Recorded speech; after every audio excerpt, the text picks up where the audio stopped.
Hozir xayolimga bir narsa kelib qoldi, shunda bitta video qilib chiqay dedim.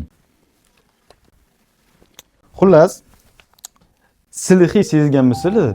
Har doim chiroyli, stilli kiyib yuradigan odamlarning o'ziga yarasha xarakteri ham bo'ladi. Va ko'pincha bunaqa odamlar bilan muloqot qilsangiz ham qiziq bo'ladi. Men o'zim do'konda ishlayotgan vaqtim ko'pincha shunaqa bo'lardi.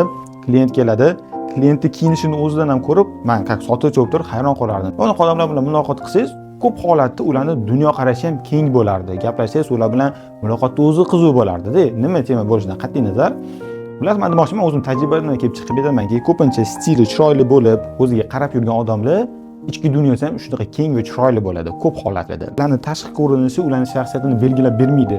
Balki nabarot, ularning tashqi ko'rinishi ichki dunyosini ifodalab beradigan holat bo'ladi. Albatta aytmayman, har bir chiroyli kiyingan inson bu dunyoqarashi baland deb, ammo o'zim ham bu qatorga qo'shmayman albatta. Lekin men o'zimning tajribamdan kelib chiqib aytamanki, ko'p holatda mana shu uchratgan insonlar ham chiroyli kiyingan bo'lsa, ichki dunyosi ham shunaqa keng va boy bo'ladi. Va menga qiziq, sizlarning holatingizda qanaqa ekan? Sizlarda ham xuddi shunaqa narsa bo'lganmi? Ya'niki, yon atrofingizda chiroyli kiyingan insonni ichki dunyosi ham shunaqa boy bo'ladimi yoki tashqi tarafi yaltiroq bo'lganlar ichi qaltiroq bo'ladimi?